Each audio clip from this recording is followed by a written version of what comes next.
First KFGO Mayoral debate for the year of 2022. I'm Tyler Axness, along with me, Joel Heidkamp. This is the pre-show before the big stage gets lit up right behind us if you're watching us worldwide at KFGO.com. 5 of the 7 candidates are here tonight taking questions submitted, many of which were by you as KFGO listeners. Our news team going to be getting you through that. Joel, this is an exciting evening tonight. I think you're the only one that isn't running for office in Fargo this year. Let's start there. There's a lot of people with a lot of interest to get in at some level, whether it's tonight the mayoral debate, there's a city commission race, jam-packed. School board, there's a lot of interest to get involved right now. Yeah, and I have to tell you that the job that all my colleagues at KFGO did, you're going to see a lot of this tonight, folks. The work that went into making sure this mayoral debate happened here at the sanctuary. If you're watching us or listening to us, there's still time to turn out. We've got seats, come on in. But to have these candidates put their name on the ballot, Tyler, you know what that feels like. It's a big leap. It big is. Step. It is. Yeah. When you say, okay, I'm willing to put my name out there and see if people want me to do something, that takes guts. It does, and it takes dedication, and it's not a decision that's usually made overnight. There's a lot of weighing of factors, concerns, what the motivating factor is that gets you, and everybody's got their own reasons as to why they say, give me a shot. Here's why I would like your vote for this race. A lot of work, and it all starts really getting that paperwork filed, which that deadline's behind us. That just happened. That's why we got this debate tonight, to kind of learn a little bit more about these candidates right out of the gate. Yeah, as Tyler pointed out, 5 of the candidates are here, 2 aren't. Dustin, Thomas, Elliott. The 2 that aren't here wanted to be here. In fact, you're going to hear a statement from them. Different circumstances. What happened with Dustin, Thomas, Elliott? His kids got sick. Dad first. I got to respect that. Yeah, you have to. That's that. If we've learned something over the last 2 years, if you're sick or somebody in the house, stay home. And we all expect that these days. So, unfortunate timing, but that's what life happens. That's one thing. Once you put your name on the ballot, that doesn't mean that life just stops. Yeah. You got your family, you got your work, and that was one of the 2. Shannon Roers-Jones also unable to attend tonight. Previous plans, I know that she's away tonight. Not sure exactly where it is, but I know that she's in Spain with family. Yep, Shannon Roers-Jones had planned this family trip for quite some time, and she sent us a statement too. And it isn't that easy to switch tickets to Spain, and so she would be here. She was anxious to be here, and for the other candidates that are going to be here. The KFGO News Team is put together, I have no doubt, questions that the community would want to ask. And people sent in to KFGO a number of questions. A lot of questions submitted from you, whether you're listening to us 790 AM, 94.1, 104.7 FM KFGO. We thank you for that. You're going to be hearing a lot of your questions asked from Don Haney, Tasha Carville, Paul Jurgens, some of the best news team in the entire region here, asking your questions. We're staying out of that. We're just giving the preview here. We're the commentators. Getting a sense for what people have questions about. I mean, they're detailed. People are paying attention to the real substance of what's going on here in Fargo, Joel.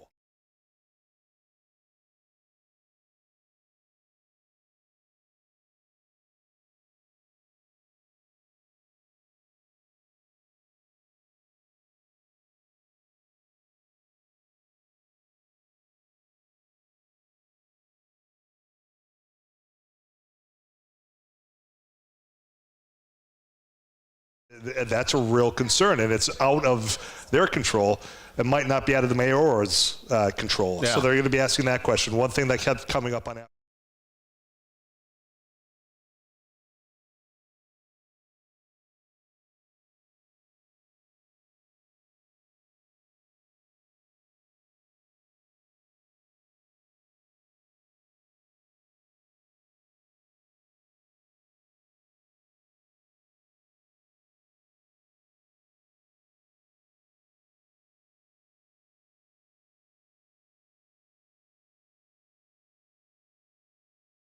And so he's more than welcome to come on my show, and I know your show. Oh yeah. Once now this is for a lot of people the official kickoff.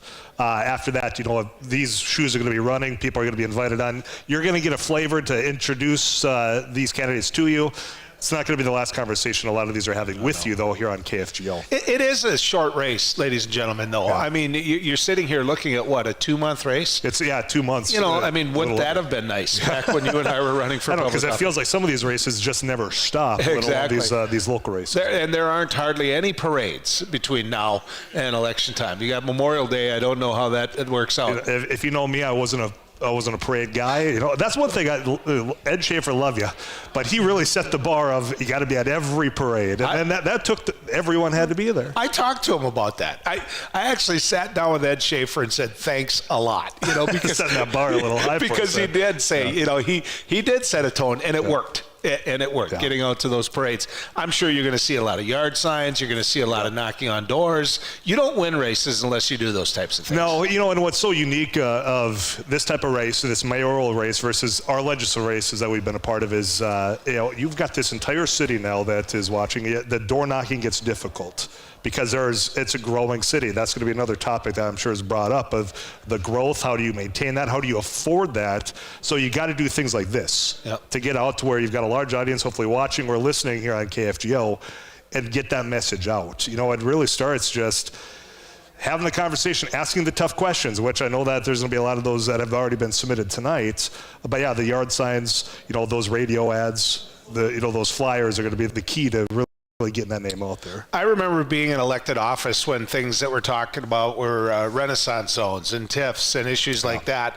And there was an effort to revitalize downtown Fargo. And, you know, we need to create jobs. In fact, that was, John Hoven's big push in his campaigns was jobs, jobs, and jobs. You could say to John, how'd you like Easter? And he said, well, we could have had more jobs. He hit that note pretty hard, and it worked for him. But those issues aren't there anymore. Downtown Fargo, we're sitting in the sanctuary where we're broadcasting from.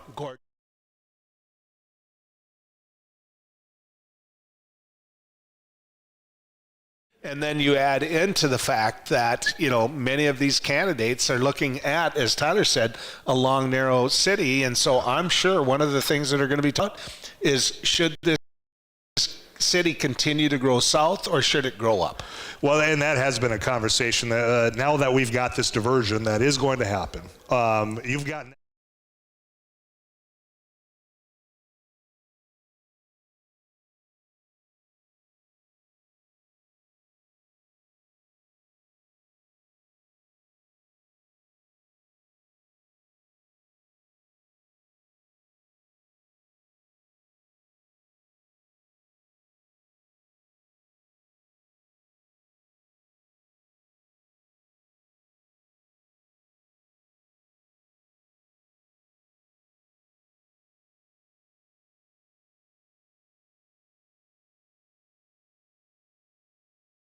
find places that are affordable to fit that lifestyle of what you want. Because if you're in downtown, that's a different experience than if you're in North Fargo. So the jobs are here. The workforce is coming here. Can they afford to be here? I think is a topic that these candidates are going to have to answer. Well, there's a couple things we absolutely know from all the different surveys that have been taken, that young professionals that come to town, young workers, those local 49ers,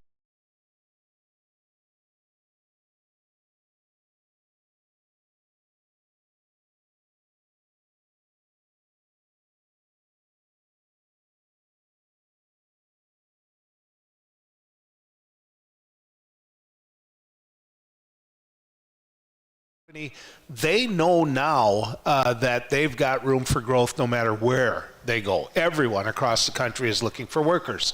So that being said, one of the questions I know I would be asking is, how can you attract more workers into this community? Because as you pointed out, housing matters. A community this size, and I'm just going to use round numbers, but the figures that I've seen show that for a community this size, normally 60% of the residents of a town the size of Fargo own their home or live in a home that they're in the process of paying for. That's the opposite here in Fargo. 60% of the population rent. Yep, they do. And I think the people that rent would like to own. Yeah, and visiting about realty earlier today on Afternoons Live is, you know, the number of homes, they're just not there. People aren't selling as of right now, and there's a variety of factors there. That first-time home is something that needs to be available. You're right, because of that ownership and what comes along with that. Do we have enough of that? That's going to be a topic of conversation, I have no doubt, because you can see a growth in some homes in some areas, but you also see a lot of new apartment buildings. There's got to be a reason behind that, because I'm sure they know, and they're going to tell us, is the numbers show X amount of people with families want to be here. Now, with that comes young kids as well, Joel. And one of the other factors when we talk about workforce and you think about housing, but also is childcare available here in the area. We've had the conversation. It's not isolated to Fargo. It's probably in whatever community you're listening to us right now, of families sitting at the dining room table trying to figure out crunch those numbers on affordability, but also affordability of childcare and whether or not it's doable for both parents to be working a job, or if one needs to stay at home and take care of a child or two. And that's impacting workforce here. So what's some of the remedies there? That's a question I have for these candidates coming up in just a little bit. Which, as we both know, now you've lost one worker that probably has a great work ethic. And the other part of all of the worker situation, and I don't know if this is going to change, Tyler. I'm curious what's coming up on Afternoons Live when you're having these conversations. But you know, there are people whose lives changed post-COVID. They went home, they worked from home, or they left work, and they decided, you know what, I'm not going back. There's a lot of that. Yeah. There is a lot of that now. There's a lot of people that are able to work from home now too.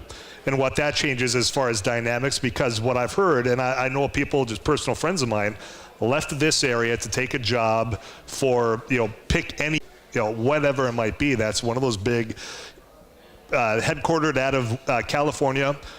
You don't have to be in California to have that job. You can be in Fargo right now as long as the broadband is available. And right now, we're fortunate where that is.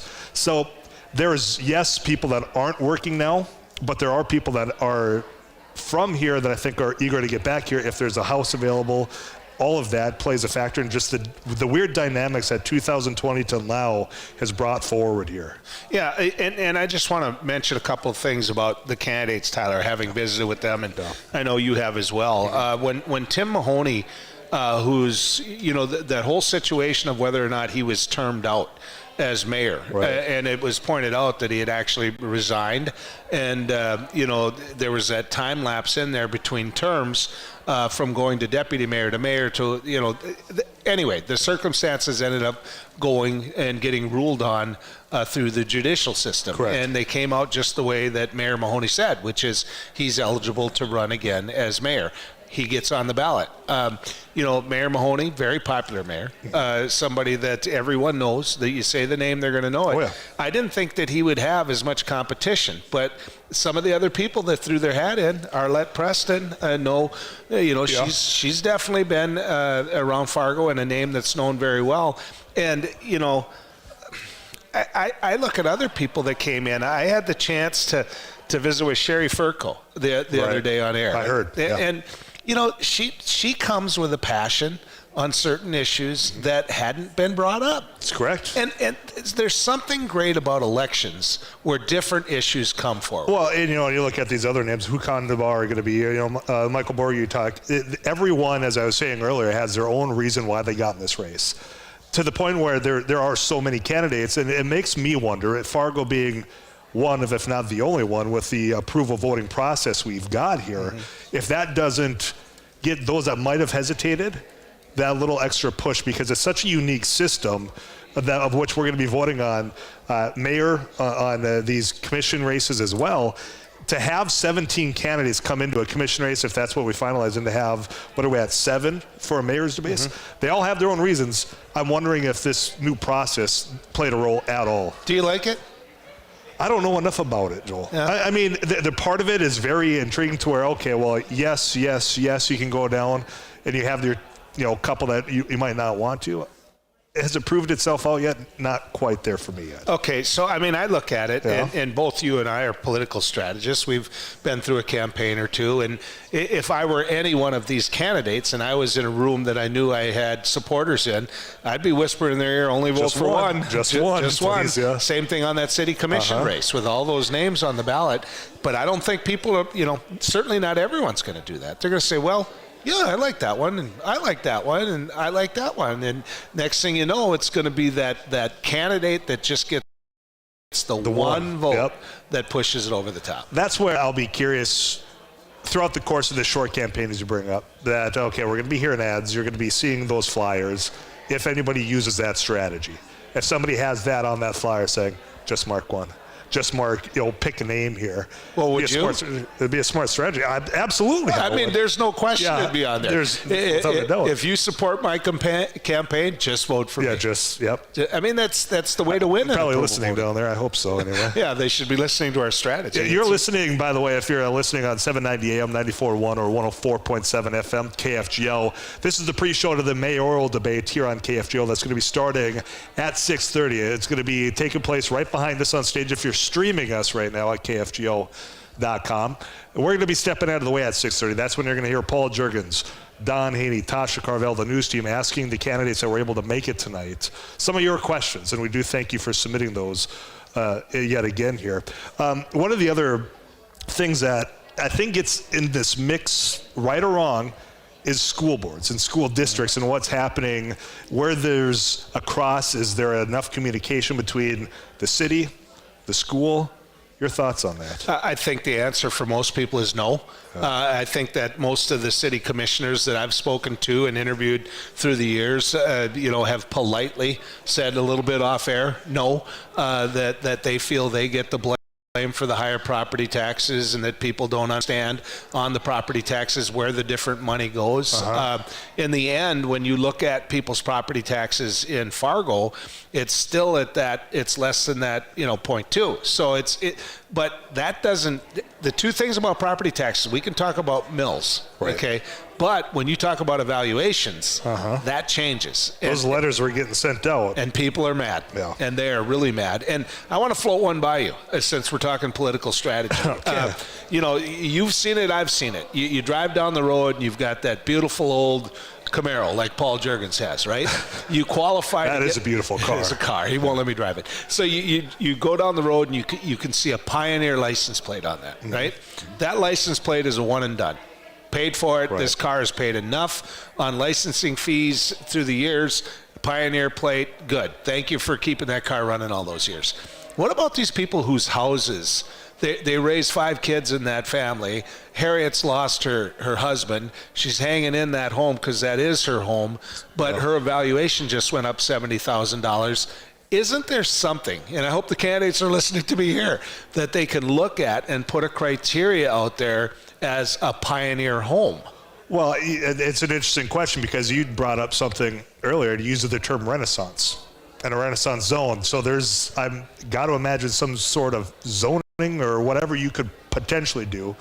I don't know the code, but you've got to be able to do something for those families that are the Harriets of the world. That house was built in 1940, for example. It's the one-stall garage, got that white picket fence. You know what house I'm talking about here. Doesn't matter if it's Harriet. You know who we're talking about. We all know somebody that's in that situation here.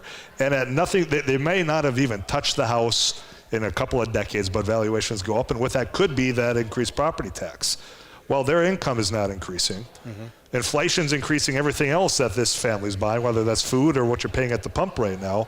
If there's anything that could be done to just stop that increase or do that, you've paid your share on this house. Right. We're going to get, what we need for that school, for our roads here and other means. So maybe some of that comes from a Renaissance zone that, after that X amount of years. It's something that I would certainly consider if I were one of these candidates. See, and I don't think that you can take a look at saying, okay, we're not going to increase your value. You start going down that road, somebody's going to get a huge hit one day. So being honest about what the value of that home is important. Knowing, and you and I both know, for fighting for people for property taxes, that when you talk to them and they say, my home isn't worth this, and you say, well, I'll buy it from you for that. The next thing they say is, no, I guess so usually the person evaluating the home gets it right. You know, they get it right, or darn close to it. Get close. It's the fact that you want people living in their home as long as they can and enjoying life in the home that is theirs. And when you're pricing them out of that home by property taxes, that's just not right. No, and then, Joel, and that's not a new story. In fact, that's not a new concern either. I recall, and I bring this up often on my show, so regular listeners, don't roll your eyes too hard here. But was it 2010? There was an initiated measure to do away with the entire property tax system, and you had people from school districts, you had people from cities, counties, you had businesses, you had teachers unions, rightfully so, saying don't do this, don't take this tool away from us. We'll take care of it if you just give us another opportunity. You ask a lot of people in Fargo or wherever it is, and you ask them, did they take care of it? A lot of them say no. I don't feel like the property tax structure has been resolved in a way to where I'm afraid I might not get priced out of my house, or my grandmother might not be able to afford staying in the house that she grew up in or has raised her family. But that goes back to exactly what you were saying, Tyler, about are these different political subdivisions talking to each other? Is the park board, is the first responders, is the, you look at all the historical society, which itty bitty small. I realize all of that, but those things are relevant. Everything adds up, though. Yeah. You stopped in my office today and you talked to me about one of the things that you hope gets brought up, which is the fact that this is not a small city anymore. The days of Fargo being a 50,000 person community, you could easily make an argument that if you add the metro area, Moorhead, West Fargo, all of that in, go to Horace, Dilworth, you're at 250,000 people, right? Mm-hmm. Crime comes with that. It does. And you brought that up in my office, and you said that has to be talked about. Well, it does, and there's been conversations about law enforcement over the last year, right or wrong. I mean, reports have come out that have been addressed. But when you look as a resident or somebody that's coming to Fargo to go shopping at downtown, the mall, wherever it is, just like people have talked about larger cities, well, I don't know if I'm comfortable.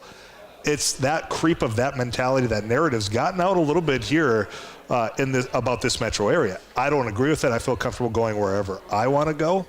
But the fact that narrative's there, it's got to be addressed because, as I said earlier, today and yesterday, there was 2 times, top of our news, SWAT team had to assist in another warrant that was issued.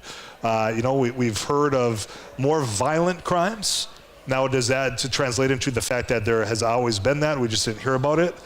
You know this, in small towns, you have something like that, it's top news. Yep. So the fact that we're hearing more of it leads me to believe that there is an increase. Is it in one area of town? Is it widespread?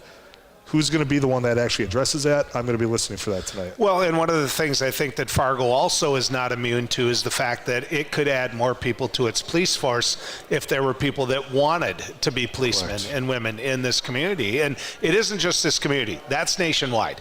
And, of course, I've heard you talk about on Afternoons Live about how, respecting police officers, backing police officers, all that is the key to having the workforce and the police force we need. Yeah. How we get people into that uniform to patrol those streets and want to be there, I don't know what's going on. Why we can't get more that want to do it. I grew up wanting to be in law enforcement, right? So did you. You wanted to be an astronaut, you wanted to be a fireman, you wanted to be a cop.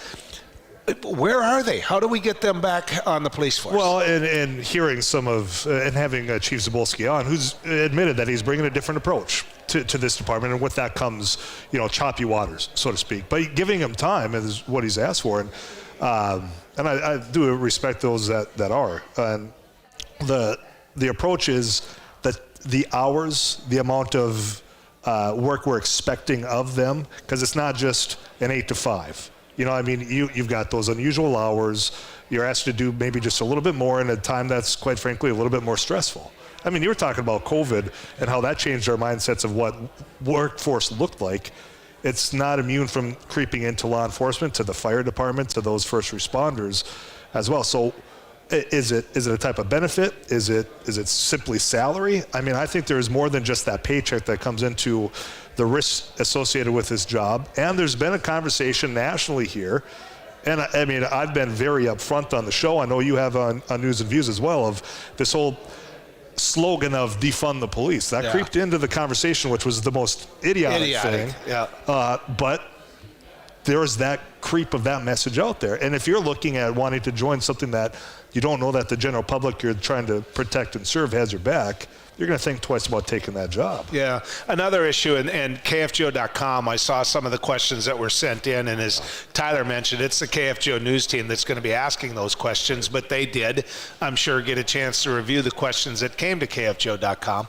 And one of those questions was about workers, about new Americans, and about where we're going to find the workers that we need. We spoke to that a little bit earlier, but Shannon Full with the Chamber has been very upfront with the members of the Chamber that, listen, unless we embrace a diverse culture and new Americans coming into the community, we're not going to have the workers that we need. And that comes with growth too. Yeah. And I think Fargo needs to accept that, realize it, and embrace it. The question that I want to hear how these candidates think that Fargo is a welcoming community. Make that case as to, you know what, Fargo is, you are welcome in Fargo. Whether you're born in North Dakota, Minnesota, if you're born in Sedan, it doesn't matter. You got a place that you can call home right here.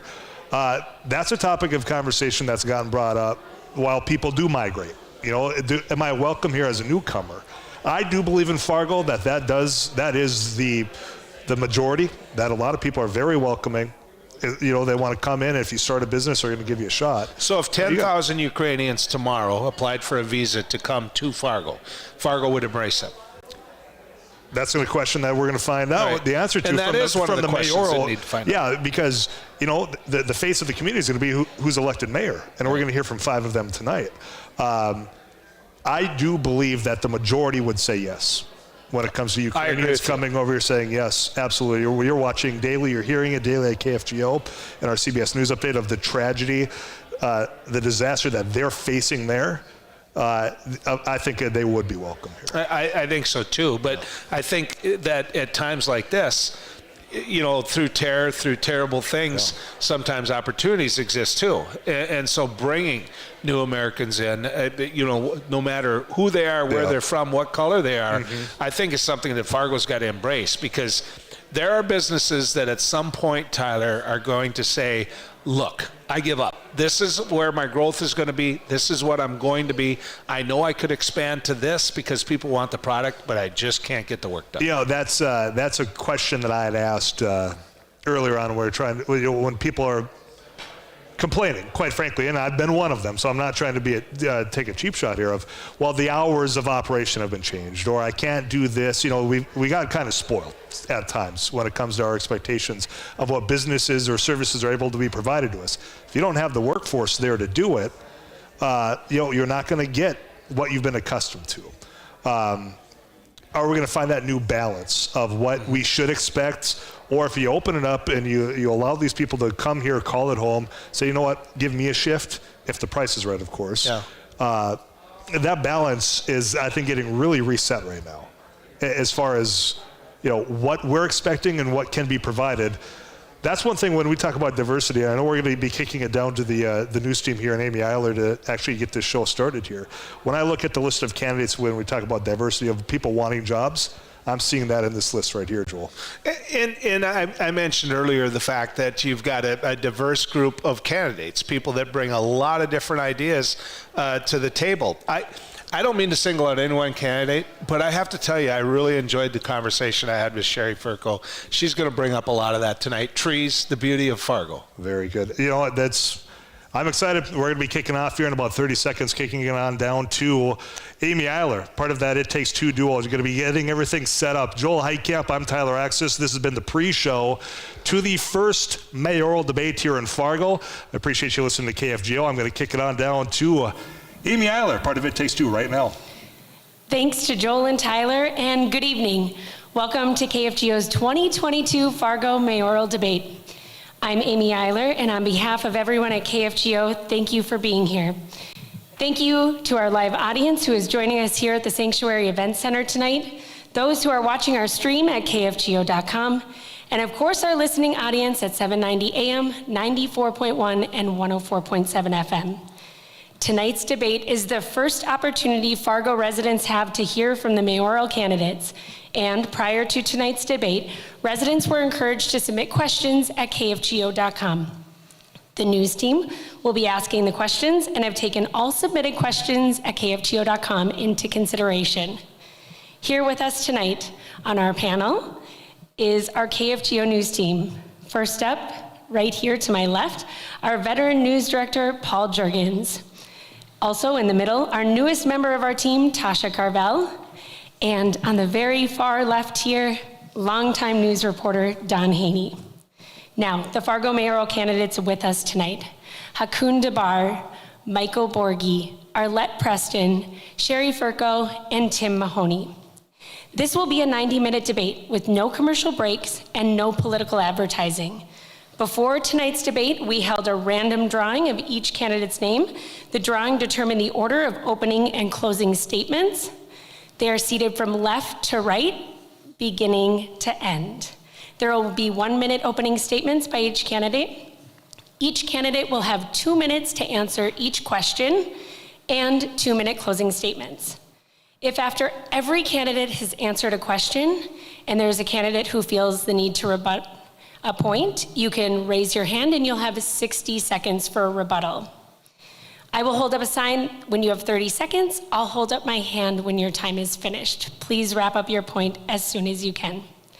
Dustin, Elliott, and Shannon Roers-Jones are candidates who are unable to attend tonight's debate, but they have submitted statements that I'll read now. From Shannon Roers-Jones: thank you for the opportunity to provide a brief statement, as a long-standing and immovable scheduling conflict has prevented my participation this evening. As a business leader and legislator, I know that public service is not a career. I'm running for mayor because it's time for fresh leadership to unlock Fargo's unlimited potential. I have led growing teams both in the private sector and as an active board member for several nonprofit organizations. In 2016, my neighbors elected me to represent Fargo in the legislature, where I have been a bipartisan champion for public safety, criminal justice reform, economic development, and quality of life. As Fargo's mayor, my plan is straightforward: fully fund and support our law enforcement, lower property taxes, control spending, and balance the budget. Thank you again to KFGO for the opportunity to provide a statement this evening, and I hope you'll cast your vote for Shannon Roers-Jones in June. Dustin Thomas Elliott, also unable to be with us tonight, has submitted this statement. I am sure the parents in the audience will attest that family comes first. I would have loved to be there and meet and converse with everyone, but I have to take care of my kids tonight. Something I think we all can agree on is that no matter who wins this election, wins this debate, whoever sways the citizens to their side, everyone on the stage right now has Fargo's best interest in mind. This city's progress and success isn't a job for the mayor, it's every citizen, every elected official, and the hardworking city employees putting in their best every day to make this city an amazing and accepting place for everyone to happily call home. I'm happy to call Fargo my home and will continue to try to make it a better place for my neighbors, friends, and family. That statement from Dustin Elliott. Now, before I turn it over to the news team, I want to remind our in-house audience to keep your applause at a minimum. We'll start things off with our news team. Good evening. We're looking at questions to start out with here that I guess we decided in a somewhat of a generic question-answer situation, and it's a question directed to the two Fargo. Don, I'm going to interrupt you. I made a mistake, and I'm sorry. We need to get opening statements in. I didn't read the list here. I'm sorry. Thank you. Yep. Sorry about that. I sat down and thought, oh, I made a fatal mistake already. I'm already fired from my job. So as I just said, we're going to go from left to right. All right. Opening statements, we'll start with Hukun Dabar. Good evening. Good evening, everyone. Thank you, KFGO, for hosting us tonight. My name is Hukun Dabar. I'm running for mayor. Since moving to Fargo in 2014, I've started a successful business and a nonprofit. And in those roles, I've learned that the current administration has left our hardworking families and businesses with a great burden. First, we need to end special assessment. Today, we see hardworking families and businesses struggling with debt as large as second mortgage. Second, we need to implement housing first policy. The Republican of the state of Utah has found it saves money and it saves lives. Finally, we know that Fargo has serious workforce shortages. This is why I will create a workforce department to prepare workers for good jobs in Fargo. As a mayor, I will end special assessment, implement housing first policy, and also solve workforce shortages by creating workforce development department at the City Hall. Thank you. Good evening, voters of Fargo. Thank you, and thank you to KFGO for your invitation to this debate. My name is Michael Borghi. I live in the Prairiewood neighborhood for the last 5 years. I'm married to my lovely wife, Kathy Borghi, for 21 plus years. Living and working in Fargo, I see the best and the worst of our city. I've been in the hospitality industry for 45 years, lived in many parts of our beautiful country. And I've lived and worked in Canada for the last 6 years prior to moving here 5 years ago.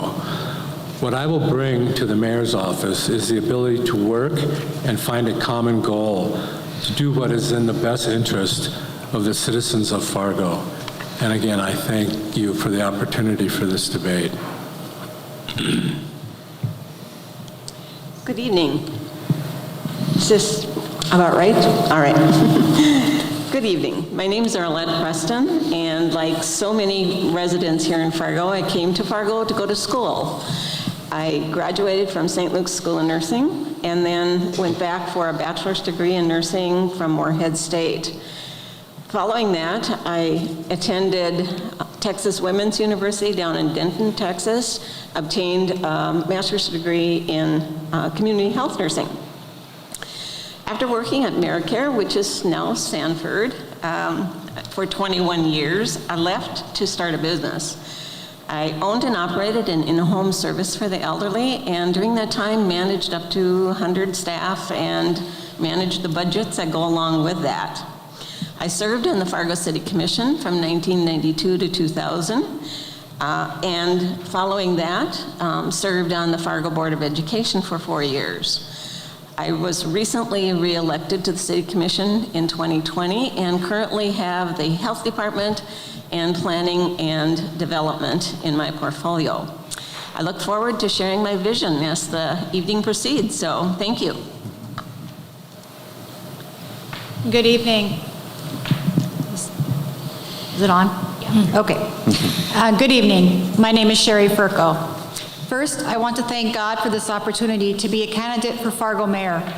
And thank you, KFGO radio announcers and staff. I am a stay-home mom with a teenage son that attends Davies High School. I grew up on the north end of Fargo by the Edgewood Golf Course. In my parents' backyard backed up to a grassy open field and the woods by the river. And I could go out my back door and go across a row of bushes and be transferred to the natural environment. But that is gone. It is now a housing development. The Fargo's growth plan, quote, calls for living in harmony with the natural environment and having a compact city. But those goals back in 2007 have not been accomplished for the sake of development. Yes, our city is growing, but it does not shine. What is missing is beautification, and that's what I will bring to the community if I'm elected mayor. Thank you. Good evening. My name's Dr. Tim Mahoney. First of all, I want to thank my wife and my son for being here tonight because my wife puts up with my long hours and lets me do things I need to do. I have the honor of serving as mayor of this community, and I very much cherish that. This community has grown, 20% growth in 10 years. We're developing. We have great economic stability. In a time of COVID, we are the one community that continued to shine. We have many people look at us and wonder what's so special about Fargo. What's so special about Fargo? It's people. And its people are resilient and figure out ways to make things work. We're a community that makes things happen. You're a community that I like Dustin's first remark is a place we want to love, a place we want to be our home. And that's exactly what people come to this community and find. And the other hidden energy they find is this community has a lot of energy. We have a lot of bright people, we have a lot of good people. And we have to make it a place that people want to make their home and continue to thrive, be able to get homes and houses and work on a variety of different projects. There are many things I want to accomplish, but lastly, what I want to do is make it a sustainable action that we do to make this community continue to shine. Thank you guys for those opening statements. Now we will turn it over to our KFGO News Team. Don Haney will start things out. Thank you very much, Amy. Sorry about that. As I started out, we had a couple of questions that probably will be directed specifically to a couple of Fargo leaders right now. But the question is, what keeps you up at night? In other words, do you have the biggest worry? Do you think about that a lot when it comes to the city? And I guess the question is, what do you think Fargo's foremost challenge is at this moment in time? And we'll start that out with Commissioner Preston. So the most challenging issue, I believe, right now is mental health issues. We're seeing that both on the sidewalk downtown, as well as the suicide rates and the overdose rates from drugs. So that is an issue that's really a tough one to break or do something about. It will certainly take cooperation between communities and the state. We have an underfunding issue with both providers as well as other services. So, I would say that in conjunction with the state, that we need to address that with some additional funding. Mayor Mahoney, I can repeat the question for you if you would like, but what is your biggest worry? My biggest worry at the present time is inflation that's going around the country that's caused our housing industry to have huge issues. If you buy a house now worth $200,000, oftentimes offers will be $14,000 to $15,000 higher than that. We normally have a housing stock of $1,500 to $2,000. We're down to $500. We truly have an issue in our housing market and what's going to happen going on in the future. The second item we talk about is safety. Is that we're getting to be a big community, and being a big community, we have to deliver on the promises of keeping it safe. I think that's an area we have to look at. We're moving a police station in the downtown area. We're looking at ways with Mobile One to help with the mental health issues and pick up people who have mental health issues and take them to where they need to go. We're looking at new and innovative ways of child care. What do we do about child care? If you look at the statistics on financials, the age group that's not able to work is the age group between 20 and 40. And that 20 and 40 age group, we have to do something to help them get back to work. And then lastly, we're one of the top 10 places to retire. 10 years in a row, we've been one of the top 10 places to retire. When we have all the people 65 and older, are they going to be able to afford a home? Or are they going to be able to afford a place to stay? So that would be my top 3 or 4 that I'm thinking about. I will direct this at the 3 non-office holders. You've been elected mayor. Let's just hypothetically say you've been elected. First day on the job. First day in the mayor's office at City Hall. What's the first thing you do on behalf of the city? I didn't hear what you say. Do you want to repeat? If you were elected mayor, what would be the first thing you do after you are sworn into office on behalf of the city of Fargo? The number one issue that we face here in our community is workforce shortages that we have. And what I realize is that there's a lack of access, both on the employer side and also the job seeker side. And that's why I put on my platform that I'm going to create a workforce department. Having conversation with our local residents here, one thing that they always raise is workforce. If you talk to our business community, it's workforce shortages. They don't have enough people. And what the current administration don't see is that even the folks that actually going to school here, and when you have conversation with them, they'll tell you that once I graduate, I'm moving out, I'm going to California or another state. What is our current administration doing about it?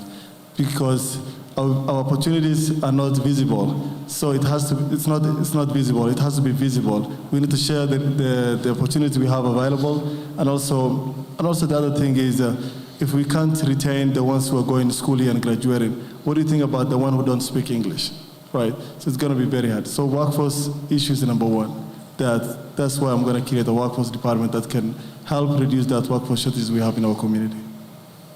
Candidate Borghi, what would you do first day in the office? My first day in the office of mayor would be to talk to law enforcement and to see what we have, what our plans are to enforce some of the laws that are on the books that we currently are not enforcing. What are some of those laws Well- that are not being enforced? No, okay. Well, just the line of work that I do, we have a lot of minor, small-time theft, right? And none of that's being addressed. And what happens is it's like an entry level into small crimes, which then lead to bigger crimes and other problems. So some of those need to be addressed. I'd want to bring that up. And also, a lot of these, like I've had numerous employees that work for my organization and for myself that have been accosted, robbed, those types of things, and then we get the license number, we get pictures, and nothing is done. I get letters from the city prosecutor and from the county prosecutor, and they don't want to prosecute those individuals, so it's becoming very much a revolving door. And what we need to also look at is we put all this money into this beautiful downtown area, but there's hardly anybody here. There's only certain events where you can see people walking the streets and enjoying what all the money that went in to build. There's a reason for that. We need to really get down to the bottom of it. I think people aren't feeling safe in their own city. And I moved here because, yes, I did retire and I did move here for that reason, but I also lived here in the 90s as well. Coming back here now, I see so many changes that are just not what Fargo was and what it should be. So that's what I would do on my first day in office, would just see where we're heading in that direction. Ms. Fercho, your top priority. My top priority would be changing governance. I believe that we are not asking enough questions in our Planning Commission and in our Preservation Commission. I would replace it with a architectural review board that is modeled from the Tampa, Florida. And then I would bring in a diversity of people with different backgrounds. I utilize NDSU as a partner. NDSU architecture students. I would even bring in pastors and historians and recent graduates in urban and planning and development programs, entrepreneurs, and persons with background in art history. And all these persons together can create and perform an orchestra because they all have different talents and gifts that they are given, and that they can help bring good and do good in our community, like an orchestra that performs together, harmonizing for beauty and joy. The second is I would sit down with the steering committee of the core neighborhoods. I would be the first one to say that we need to implement this plan, and we need to look high and low for the core neighborhoods coordinator. And also, I would sit down with them to look for a leader in each neighborhood to build that trust and cooperation within each neighborhood. Thank you. Thank you. As Amy mentioned, we asked our listeners to submit questions, and a few issues came up again and again. And so we're going to have a couple of blocks of questions that deal with those things. And the first block deals with housing-related issues. And these questions, we'll ask all of you if you would like to answer them. So it's directed toward each of you. Could I just ask that you speak directly into the microphone? Sure. With all the echoing? It's difficult. Yep, you bet. Thank you. Okay, here's the question. This is for everybody. The lack of entry-level affordable rental housing, particularly in downtown Fargo, is a documented, oft-discussed problem in Fargo, but I'm curious what the specific things you would do if you're currently elected to address the issue, even if you're currently elected to address the issue. Other cities have had luck with inclusionary zoning policies, which require new build multifamily buildings to set aside up to 20% of the units of low-income households. If elected mayor, would you advocate for inclusionary zoning policies downtown? And if not, what ideas do you have to bring more affordable housing to our community? Does anybody want to take that first, or should I call on somebody? I'll certainly start with that. Commissioner Preston. So this issue has certainly been right on the front burner in the last couple of weeks, or a couple of months actually, as we were looking at selling some parcels from the city and looking at accessible and affordable housing for individuals that are at the lower income bracket of wages. But also the inclusionary zoning issue has been a recommendation, or it's part of the core neighborhood plan. And, you know, there's been some discussion of that in the city, but not enough. We need to take a look at how that could actually happen. You know, it's an issue of, you know, with any project probably, if it's not necessarily something like, you know, when you look at Block 9 project, it may not be appropriate to have a mix of different kinds of income level kind of housing in that building. However, as part of that project, then there would be a requirement for them to, for that particular developer, to include inclusionary housing in either another project or with another project that they're involved in. So, inclusionary housing, the city is probably going to have to come to the table to help developers get into the space of that lower income housing, such as the Authentic Housing Project that we have just recently or that was presented to us. So the city's going to have to play a role here. That might be in providing some land as well. So, Thanks. The city has a role in this, and we have 3 low-income projects in the downtown area, but also what's going on with Beyond Shelters and the Kmart lot. We're going to be doing 55 and older in that area as well. And a lot of this, the Riverfront pilot, is what money comes out of that will help fund low-income housing in the areas we have. Artist Flats isn't completely full. They did not build their second project. So one of the things is we need data. How much do we need this? The housing study will be done this fall, and that will help guide us going forward. And again, we got to remember how much the city gets involved and how much other developers and such get involved. Can the city afford to invest in some of this? Yes. In the core neighborhood study, we're putting in $1 million to help us figure out what to do with that. We have 1,500 properties there that are threatened. Can we bring them back to single-family housing? Can we bring them back to that low-income entry level that people could come into? So this is a great discussion we're going to have going on the next year, I think, in which we have to address this. But nationwide, that is a huge issue, affordable housing, and how can we fix that? I think we have a mayor sitting here that doesn't follow his 2030 plan. And I know the last few weeks, you remember that he voted for Kilburn Group for that land. And I don't think he cares about affordable housing. He's not following about his 2030 plan. And as well, you know, he don't care about the low-income families. And if you look at the last city commission when they were talking about the Kilburn Group and authentic housing stuff, what they said is that, like, people who are low income, they don't deserve to live there. That we need to have people with upper class that can live there. So I think the mayor always talk about we need to continue, you know, our discussion. It's not that way right now. Fargo has grown, it's changing. We need new direction, we need new leadership.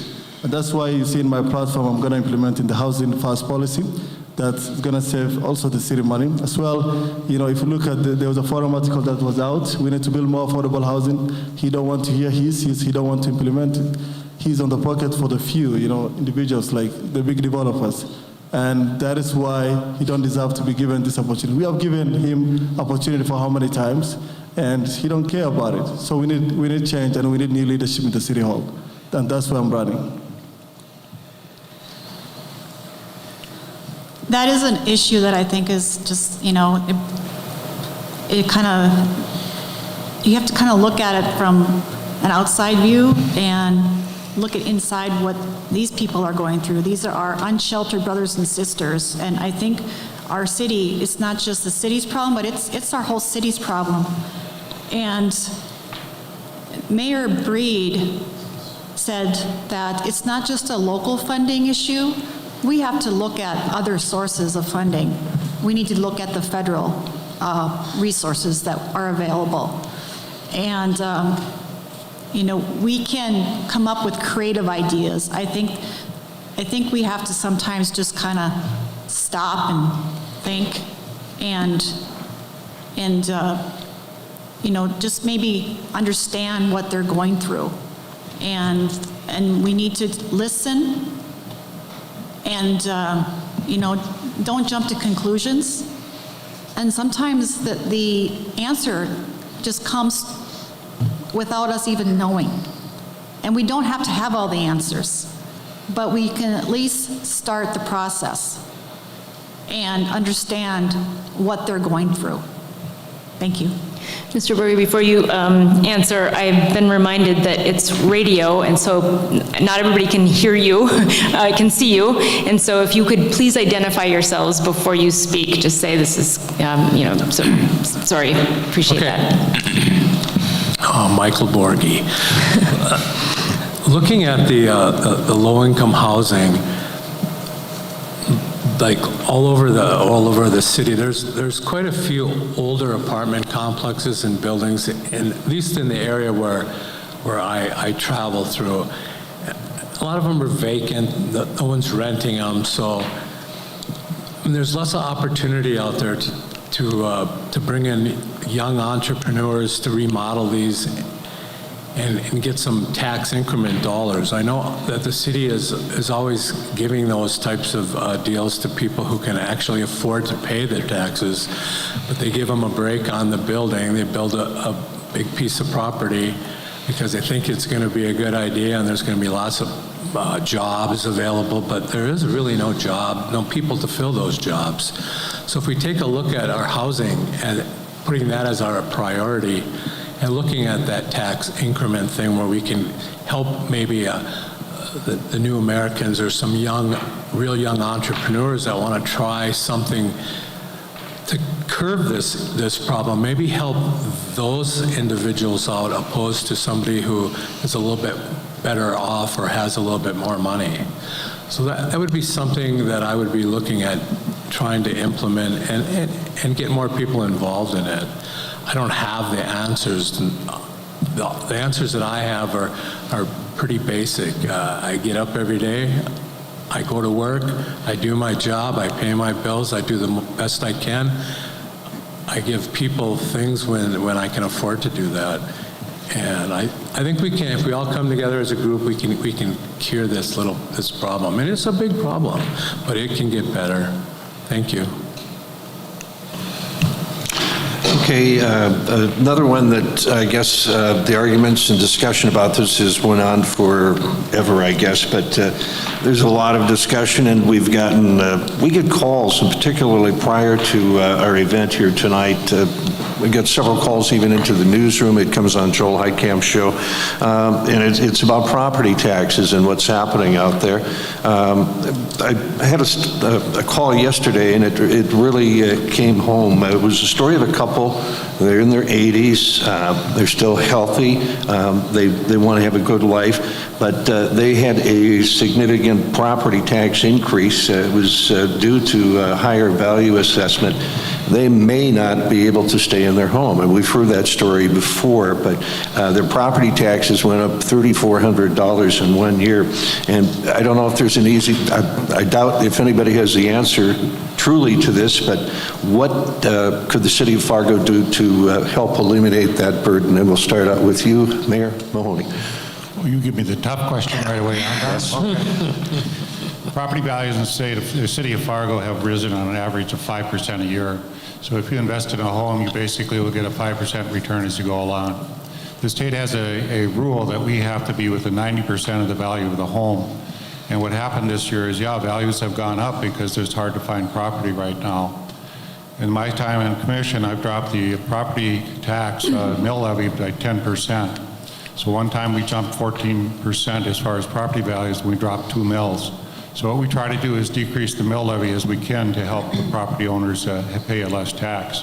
The second thing is you look for other revenue. So we went to West Fargo, gave them water. That's $4 million worth of revenue. That's 5 mills that gave the city of Fargo. We gave wastewater to West Fargo. That's another $1 million. So we have to look for other revenue sources if we're going to keep property taxes down. In the state of North Dakota, we're one of the lowest property taxes there is because Fargo has a big municipality, and that's the reason it can keep the taxes down. But the other issue you're going to have going forward is there's inflationary issues that go. Ben Dow, who runs Public Works for us, did $1 million savings because he contacted fuel. They got a contract for fuel, and that kept our prices down. We were always looking for innovative ways to save the taxpayers money. And as you go through life, that's what you have to try to do in a city this size. You will have valuations go up, and we will continue to look at that, what other things can happen. But we have to do a true value of your home. Otherwise, the state will raise your value by even another 10%. So we always have to stay within the 90% mark, and that's what's most important for when we do valuations. This year, on average, the value went up 8.3%. And that's higher than we've had in the past. The other thing that's happening in property in the city of Fargo is starting to go up at a faster rate. So we had $720 million worth of development last year, the year before, and $760 this year. So we have a lot of property going in. While I've been mayor, we've started to shift to have commercial pay more of the property value tax than residential. And that's a great sign of the city growing well, in which you look at what you can bring into the city to help decrease tax for the resident. And that's what I'm committed to. Mr. Borghi. Yes, Michael Borghi. You know, taxes on your home is a hard pill for people to swallow sometimes. I've lived in many areas around the country and owned many properties. When a municipality raises the value of your home, at first thing you think is, oh, my house is worth more. No, just down the road, you're going to be paying more taxes. It isn't always a good thing to raise the value of your home, because what happens with people on fixed incomes is they become upside down in their house. So that they come to the point where, do I have to sell my house, or am I going to stay in here until eventually I don't pay my taxes and they come and kick me out? That's a real worry, okay? So I would be going to the city, and I'd be looking at the auditor. I'd be looking at who's putting the value on these properties, and why are they doing it? Well, they're doing it because the neighbor just sold their house for $450,000, but your house is only $72,000, and your kids are waiting to get that money once you pass away or get out of your house. It's really a simple process. Once you get used to paying so much for your property taxes, it never goes down. I will tell you that. They will find a way to spend it, and they will. So that is another thing that needs to be looked at. Thank you. Anybody else that wants to comment? Sure, I'll go ahead. Oh, go ahead. Sheri Fercho. I think it's a supply and demand curve issue. We've got too many apartments in our city, and we don't have enough stock of single-family houses. I talked to someone that, recently was looking for a house. They're in an apartment. They're in an apartment that is just very minimal. They're not into one of the luxury apartments because they want to save their money so they can buy a single-family home. And they actually decided that we're going to put in an offer that is higher. Wasn't a lot higher, but it was a little bit. But there were several other families that were, I guess, they were looking at the same home. And from that home, that went from probably like a $200,000 home all the way up to $250,000, and that took it out of the affordability, range. I believe that we don't have enough supply in our city of homes, single-family homes. It's like the supply is limited, so it's down, and the price goes up. I believe also the property taxes are the same. Our property taxes are going up because we don't have the core neighborhoods. We're not utilizing that area to renovate, to restore those homes, and so we have less stock of family-owned homes. I believe we need to start really looking into our priorities and making our efforts into the core neighborhoods to refit those neighborhoods for single-family homes that people want them. Thank you. Arlette, Preston. increasing valuation is a two-edged sword, kind of, in that we all want to see the value of our home go up. As was mentioned earlier, when we sell it, it's certainly a good investment. However, there is that negative side, and that is the property tax side of it. You know, I think in regards to what the city can do, and to be honest with you, I think, if I remember correctly, back in the 70s, or back in the 90s, sorry, when I was on the commission before, the mill levy was actually about 20 mills higher than it is currently today. So there has been the ability to come down in the number of mills that are levied. However, the valuation has been going up, so people aren't feeling that savings like they should. So managing the budget, which has been referred to here in cooperation and regionalization of some of the services that we provide, is certainly one way to see some cost savings, as well as increasing the revenue, which hopefully then will provide some relief on the property tax side. Also, working with the school district, the park district, because they are also the large part of the property tax that is levied against a home. So we are embarking on a return on investment study, which will hopefully give us feedback in regards to when a project is being presented to the city, whether it actually is going to pay for itself in the long run. That should provide some additional data for us to be developing more smartly, and with that would help increase or would help maintain financial sustainability, which again then will certainly help the budget in the long run. I think what we need to do is, when property value goes up, we need to go to the neighborhood, listen to the homeowners, sit down with them, hear about the challenge that they're facing, and special assessment and property tax things that when I'm door knocking, listening from people telling me about how it's burdening them, and when you're a mayor, what you need to do is, when something like that goes up, what you have to do is you go to the neighborhood, sit down with them, listen to them, hear about, the challenges that they're having about it. And, what I learned about going out to the communities, no one is listening to them, and no one knows how they're suffering. And that's why, and also the other piece is the school board and the city side, the city commissioners are not communicating. And there's no working relationship there. And I think what I'll do as a mayor is bringing everybody on the table, sitting down, and make sure that we don't burden our working families. Thank you. Thank you.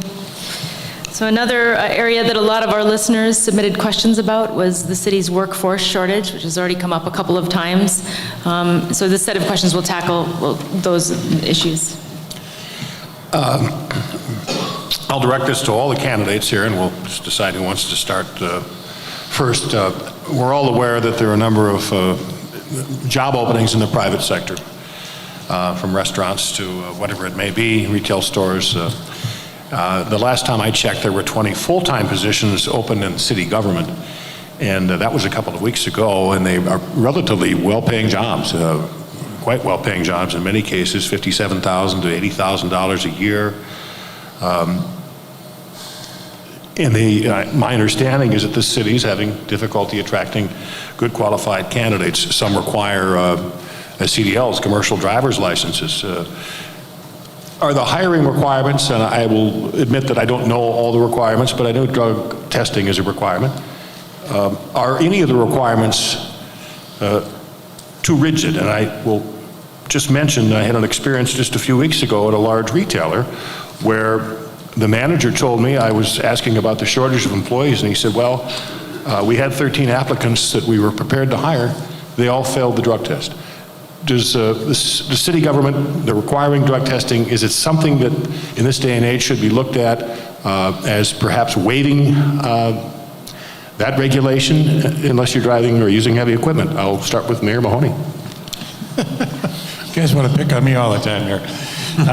City of Fargo is presently doing a market study because exactly what's going on in this community is wages are going up. And we have found at one time we were concerned about $15 a wage, and it's going up much higher. In our drivers, the problem we have is we're paying $30 an hour, and private is paying $35, and that makes people move different directions. But you're exactly right. What happened in the past, we put out looking for job, people come to apply. We used to have 50, 60, now we have 10 to 15. It's a much lesser number than we had before. And why is that? Because we're in competition with the whole community. And what we happen in the community is you have to begin to pay a wage that competes with the private sector. And I think we're going to find in our market study, we're going to have to pay higher wages. You know, at 11 blizzards this year, and our truck drivers are out there doing a great job. Public Works does a fantastic job. But we're finding that we have to pay a competitive wage to keep people in our employment. I don't know that we dropped the drug testing requirement. You're driving big equipment. They've got a lot of different instruments on it. They let me drive a snowplow one time, and it's a little complex to run that thing, and I luckily did not hit a mailbox. But it takes people a little time to kind of figure that out. So I would say that we're all in this together. As rising tide, wages are going up, and we're going to have to attract workers. And I think we're going to have to get great purpose of how do we bring people into our community, and then how do we fill these jobs. But I think we find that we're just like the private sector. We got to compete, and we have to have a wage and benefits that people come to. I didn't mean to imply that someone driving heavy equipment or a garbage truck or a snowplow would not, with a CDL, would not be required to undergo a drug test. I'm just wondering if some of the positions perhaps were not public safety, maybe office personnel, something along that line would encourage more people to apply. That's just a hypothetical question, and anybody else would like to answer that? Mike Borghi. I work in the private sector. I have 130 employees that report to me. It's one of the hardest things that I've had to deal with in 45 years is this particular times, post-pandemic or even prior to pre-pandemic maybe, just getting people to show up to work, apply for a job, and especially in interview processes as well, because if you remember back when people were laid off, they had to apply for so many jobs so they would get their unemployment, so that was kind of a problem. But what we've done anyways, we're competing for jobs with the city and with the county. So we pay a premium wage, and we include insurance. So we've gone up, since I've been working for this company, probably in some of our jobs, 30%. I mean, that's just unheard of. I'd just say a clerk's job nowadays, that's like we're paying $35,000 for the year, and we give benefits. I mean, when do you think when you were going to go buy a can of beer that the guy that is scanning or the woman that is scanning is making that kind of money? I just shake my head.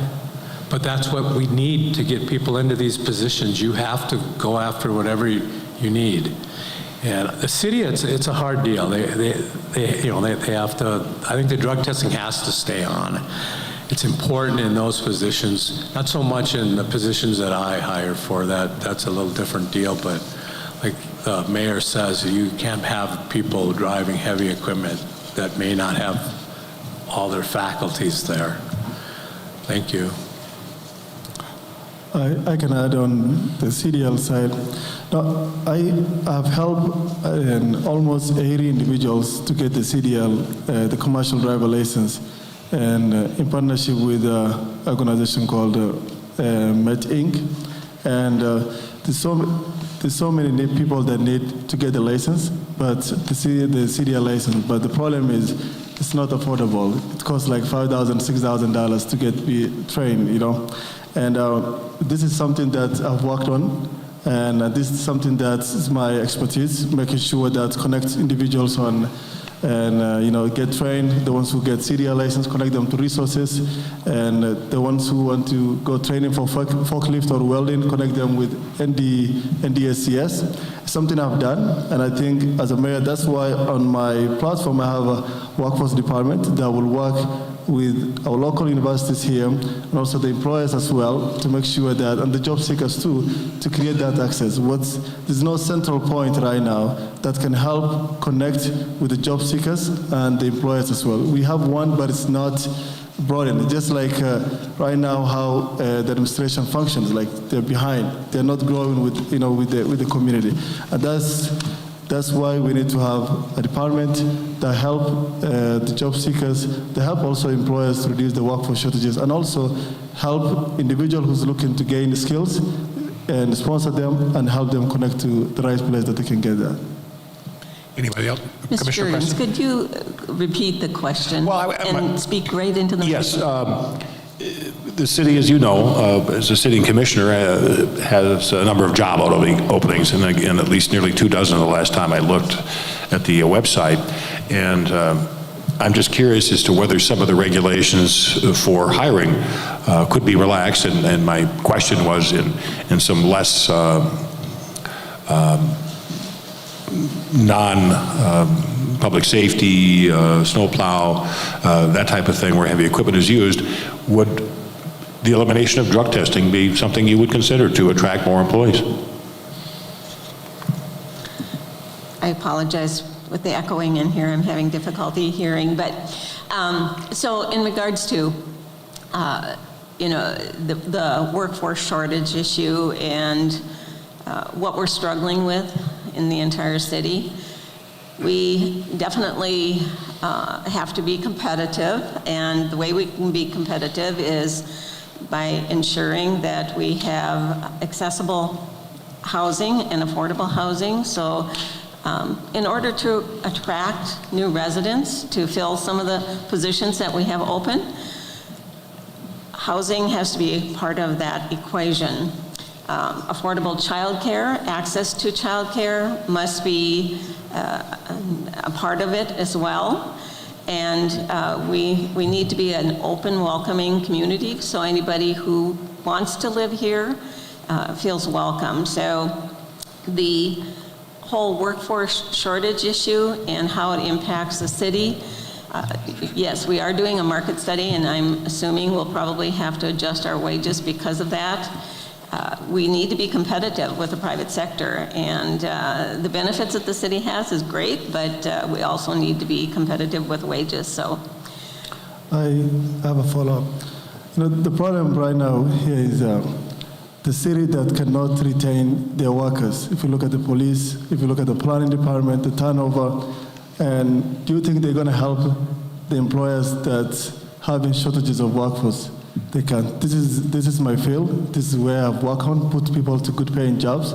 And if they can't do their own department that they work for, I don't think they can help in the workforce shortages we have in our community. So as a mayor, I'm gonna retain my workforce and also help the business in our local community to fill the gaps and they have in their department. Ms. Fargo? Yes, Sheri Fercho. I don't have the answer to like the wages and that piece of it of there should be a drug testing eliminated, but my platform is beautification, and beauty attracts people. You look at the city of Sioux Falls that has developed their waterfront, and Provo, Utah, with just 120,000 in population, has a strong job market and a handful of international companies that is environmentally conscious with affordability with their smaller homes and narrower streets. Beauty makes a city a place people want to be in, makes the city more desirable. And that's what you're going to attract more workers to our city. Thank you. Commissioner Preston just mentioned it, but besides affordable housing, quality, affordable childcare is another area we know Fargoans struggle to find. What would you do to address the shortage specifically, particularly since we know we can't solve our workforce issues without addressing the childcare crisis? Commissioner Strand has recently even mentioned that maybe the Civic Center ought to be turned into a mega child care center. We might need to get creative to solve this problem. I'm wondering what your specific ideas are to meet the clear demand for our city's working families. Specific idea for, I'm sorry. Child care. Child care. Whoever Yeah, wants. that's Arlette Preston. That is an issue, again, that we really need to be working with the state. I know that the child care providers are having trouble with workforce shortage themselves, so being able to pay a living wage to those individuals that are taking care of our children is a major part of all of this. So working with our legislators to increase the funding, the support, subsidies if that's needed for child care. One of the things that I've been working on locally here is new child care centers that are trying to get established and get opened. We certainly have codes and building codes specifically that are requirements for new child care centers, and those are sometimes a little bit onerous. So I'm working with staff to try to see if we can streamline that process. I know some of the new American churches here in town are interested in fact, one church has opened a child care center. We need additional child care centers, and making it as easy, but also obviously maintaining the safety is one of the things I've been working on. You know, I think other than that, it's difficult to figure out exactly what we can do in the city, except work with the state to increase funding. Michael Borghi, again. I do work in the private sector. This is an issue that I think the city is the checks and balance of these businesses. They're not the business, they should not be running that business. So again, back to what I talked about before, we do all this tax increment things. We give people breaks on their property taxes over a course of periods of time. We have a lot of young people out there that are looking to start a business or to try something. Childcare it's a difficult, it takes a special person to be able to do that. And I can tell you, I'm not that person. But I do know that where to bring my kids when I need someone to take care of them. So, and again, it's like the young lady here to my left states, it's a state issue, it's a county issue, and the city as the health department, and their job is to make sure that these facilities are run properly based on the state's laws, and it's not for the city to build a building and start to take care of kids, and it's also not the city's job to provide daycare and health and daycare for working young people. They have to figure that out before they have kids. Okay, there's just lots of things involved, and if the city starts to get involved in all the housing and get involved in child care to get workers here, you think you're paying high taxes now? It's only going to get higher. We seriously have to look at what we're doing. The private sector needs to do more and allow them to do more, not the city to do more. The city's checks and balances, that's all it is. Thank you. So if you look at the state regulations, Dr. Mahoney speaking, if you look at the state regulations, part of the problem is who would qualify to work in a child care area. Oftentimes we require a college graduate. You don't need a college graduate to do child care. The county, Mike is right, the county is the one that usually runs the benefits. If you can get vouchers for child care, it comes out of the county. And the state has recently upped the amount that they can do, so we have more vouchers out there for people. If you look at the newest economic study, the one thing that's holding people back from work is children and not having the ability to child care. I heard one employer that had an employee that looked 60 places before she could find somebody to take care of a child. I have another family which the husband does construction and he's sitting at home taking care of the children because he can't find child care. It's a number one priority, and Arlette was talking about it. We were doing our case study, working with the county. Can we change the rules with the state? Can we do something better? But if you look at the niche that we can find more workers the fastest, it would be solve the child care issue, because then you have more people back to work, and it's a great workforce to get back to work. So I think that's something we have to tackle over the next several years to try to figure out a better way to do it. No, it's not the city that pays for that service, it's the state that pays for that service, but we have to find a way, either the regulations to make it easier to open up a child care center and to offer it to a variety of different areas. I know the New Americans oftentimes have community centers, which they offer the grandmother or mother, somebody to help take care of the children. We have to try to figure out, is there a way to do this in a better fashion than we presently do it? There's no question it's an issue. I think, Hukun, Dabar, I think childcare is one of the also big issues that, especially the families that we have worked to face every day. And every time they get jobs, you know, and after 2 weeks or 1 week, they lose their jobs because of childcare. It's one of the main challenges they're facing every day. And I think it's time for the city to work with the state reps and the state senators to make sure that we put together a way that anyone who wants to open a business for childcare, that they can get help, whether developing business plan, whether the city also can chip in and also support them, even if giving them loan and for 5 years, 6 years, or 10 years to pay back.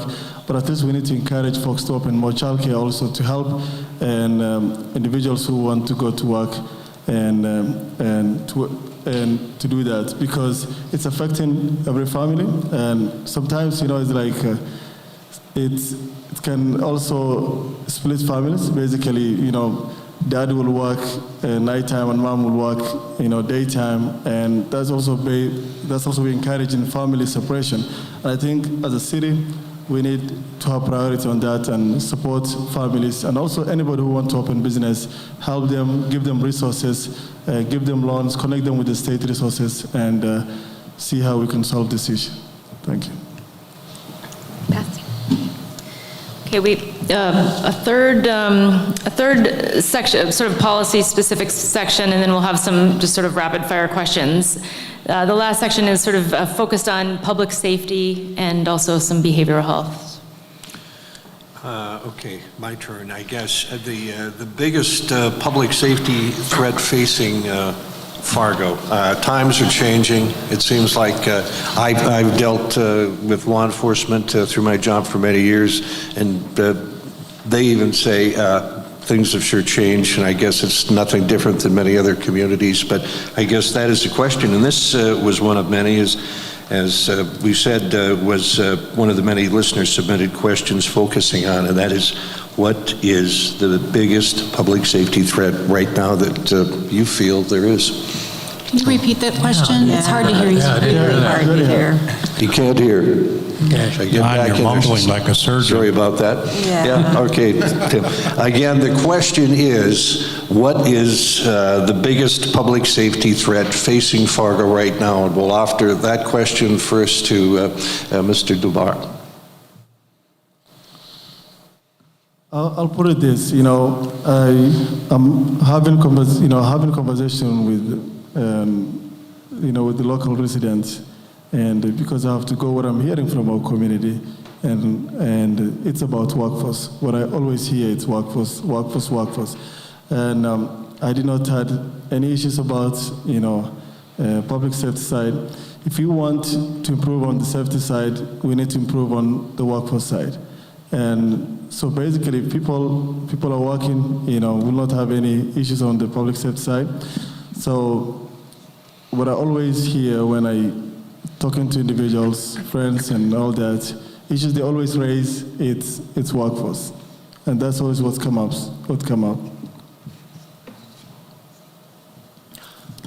Sheri Fercho. Yeah. I believe the public safety issue is the quality of our public spaces. Jan Gell from Life Between Buildings says, in poor spaces, you have minimum activity, and people hurry home because they don't feel safe. The National Police Association spoke, and this is a quote, and you can go to my website, Fercho for Fargo.com to read the whole quote. But the National Police Association says well-maintained neighborhoods is the way you can have lower violent crime, lower crime in general. So it really is an issue of our quality spaces in our city. Thank you. Arlette, Preston. So Fargo really is a relatively safe community. One of the major issues, actually, that we are hearing quite a bit about right now is awful speeding on streets. It is a phenomenon that has started probably through COVID, and there's actually drag racing going on some of the arterials. And yeah, that is public safety. It's public safety concern. Neighborhoods that are trying to live and sleep are having difficulty with the noise and, frankly, the dangers of even driving on these streets at times. So that law enforcement has been trying to address it, but it is not something that's probably going to get cured or completely taken care of with stopping and giving tickets to individuals that are speeding. So we really need to look at some creative alternatives, whether that's speed bumps, roundabouts, something that we need to be putting in place. And currently, I think in the last week or two, I've had probably 6 or 7 phone calls and a lot of emails about this. So that is an issue that we really need to tackle. Sheri Fercho, I want to say something about that. I believe what speed bumps are, what traffic calming is, and safe neighborhoods and well-maintained neighborhoods is all beautification. We really need to pay attention to our spaces, and that is the first thing that I think our city needs to start paying attention to. It's a priority that we need to really make it's a part of safety, it's a part of our family life, and it affects everyone. Thank you. Michael Borghi on this issue. This is one that I've done a little bit of studying on. Public safety, again, we didn't get where we are today because it just all of a sudden changed. This has just been the view of the current administration that we have a new police chief, and in my opinion, his strong suit isn't policing. It's something else, and I'm not really sure what it is. I have been unable to figure that out. I think politics is really what he is. We need to have a police chief and a police force that their number one thing is public safety and policing, meaning the laws that are on the books, enforcing the laws, even the basic ones. Texting while driving, I mean, that's just as bad as drinking and driving. It's even worse, unattentive driving, speeding. Speed bumps aren't going to stop that. Roundabouts aren't going to stop that. It's just enforcing the small laws that are on the books so people know that you break the law, there's a penalty for the law. They're not going to be able to flip a switch and do this. This is going to take time. I mean, we're not like Minneapolis, but we're almost like Minneapolis a few years back. So that isn't where Fargo needs to be. Fargo needs to be what Fargo has always been. Say hello to your neighbor, know your neighbor, watch out for your neighbor, and your neighbor watches out for you. That isn't happening anymore. I don't know if people realize this, but if you don't shovel your sidewalk, your neighbor can call and say, you didn't shovel your sidewalk, you can get a ticket, but you don't know who called. We shouldn't be we just shouldn't be that way, because then we stay in our houses and we don't communicate with one another. I have nothing else on this. Thank you. Mayor Mahoney, Police is my portfolio, and we've worked on this quite vigorously. One of the smart things we did is a police academy. We have 33 people in that academy that will help fill our deficits as far as numbers of people we need that. The police chief has a PIP plan in which we have to go forth and improve morale and improve things going on in the department. We do have a traffic task force, and we're going to bring back the motorcycles. So look out for motorcycles, but we're going to pick up speeders. And they have plans of how to decrease the speeding and the racing that we have around the city, where we see groups of people going into a racetrack type of scenario, basically. And we're going to have a task force to work on that, and I think you'll see things improved in the spring. Satellite police stations going downtown to help make the downtown more walkable. And Sheri's exactly right. You need to have a walkable community. And the downtown has changed. It's much more walkable. There's a lot of people downtown. There's a lot of things happening. On the north side, we put in lights one time, to your point about a beautiful neighborhood. We put in more lighting to help make it better and a safer neighborhood for the community, and that's indeed what it did when we looked at crime statistics that went down. You will see a higher count of crime right now in the city because we're doing a different software now, and we're reporting all the crime. But we have, on average, the amount of crime that you will have in a big city. Fortunately, violent crime is down, but we have petty crime going on, in which people doing robbery, assault, different things that are smaller that are now getting enforced. And Mike, I would challenge, in a year you look at this, and I think you're going to see a better enforcing going on throughout the community. The other thing I would challenge each one of the mayor candidates to do is to do a ride-along and find out what our police force is faced with every evening, because I think that truly will help you understand what is going on in this community. And we're a big community now. We're a metropolitan type city in which we have a variety of different things going on every night that the police have to address. And I would just say we need a community that gives them support and knows that they're doing the job they're supposed to do and encourages them in many ways of just being friendly, give them a cup of coffee, do something else. But it is hard to recruit people into the police force because of the respect issue. Do we give them respect or not? And we will have a better police force and continue work on the police force. The chief is a change agent, and when you change things, things happen in the community and in the department.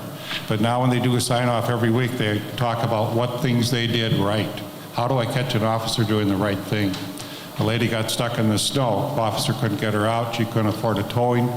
She paid for it out of her own salary to pay that young lady to get out of the snowbank. We have people who do great work in our community. Thank you. Thanks. We're running a little short on time, so we're going to go straight into some rapid fire questions. Go ahead, Don. Okay, it's an interesting question. I guess something that if anybody's been paying attention to over a number of years, probably will think about this. But our question is the feelings you have about the relationship with between Fargo and NDSU. NDSU, the big university that everybody knows about. Do you think there's enough cooperation between the city and the university? And one of the questions that has come up, and it goes back and forth, but is there any, I guess the thought is, would anybody be supportive of beer during Bison football games? It sounds, maybe somebody can chuckle about that, but that has been a big object of discussion over the years. And we'll open that with Arlette Preston. So I apologize. The question was?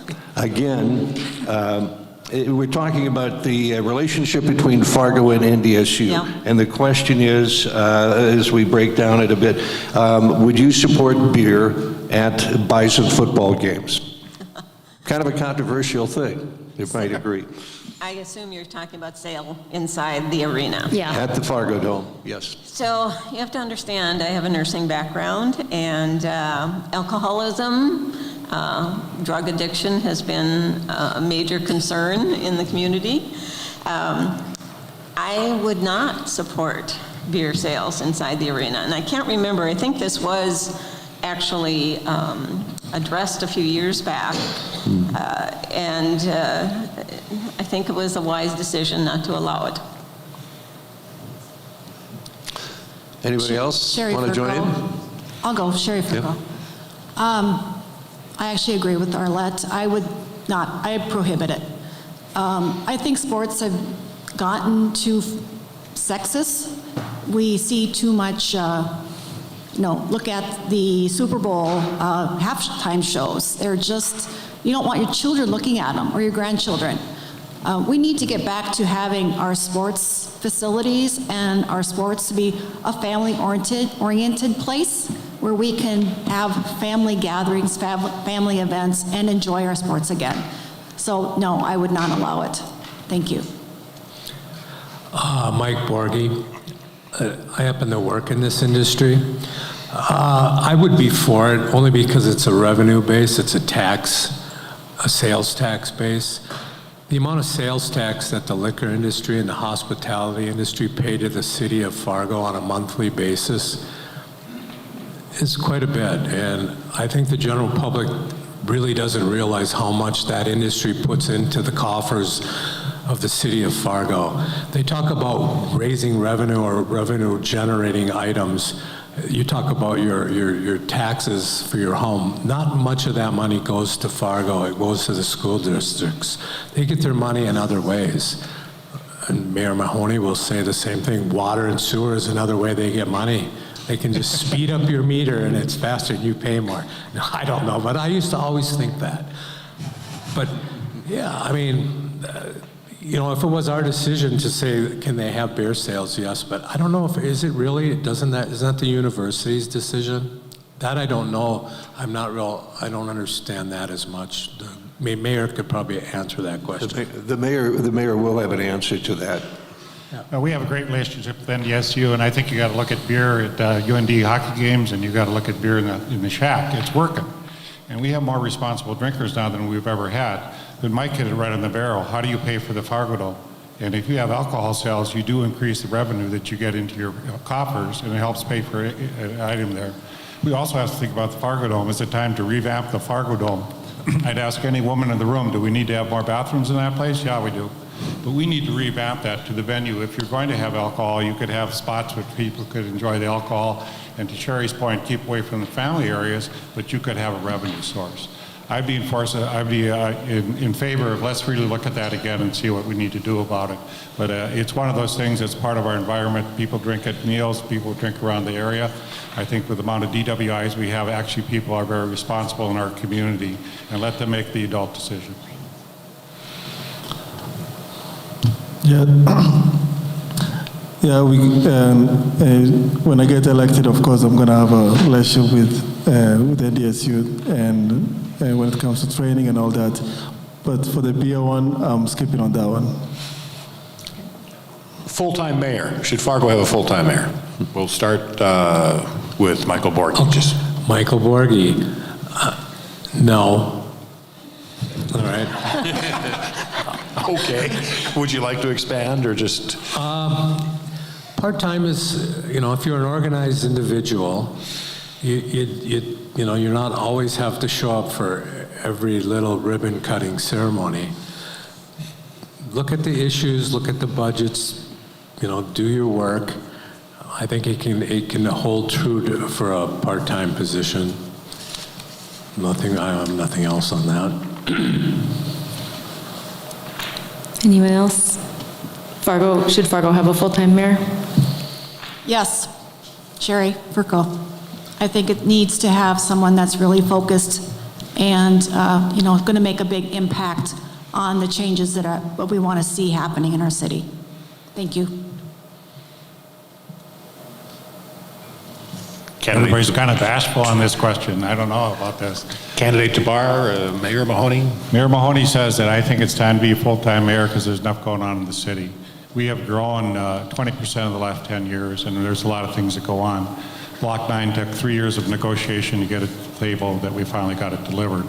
There's a lot of different projects that come in. What I see now is people are coming to our community, want to be part of it. When Amazon opened up the negotiations for us to bring Amazon in, the question was, you know, do you need any tips, pilots, or anything to make you want to come into this community? And they said, no, we love Fargo, and Fargo's the place we're coming. So I think there's many elements that the mayor can be very influential: business, economic, social projects, different things that happen in our community that I think could be honored to be a full-time mayor, and I think that's where we're headed. Now with that, John, you're going to have to pay for it. And so the mayor gets $50,000, and you're going to have to decide how much you think it's worth to have a full-time mayor.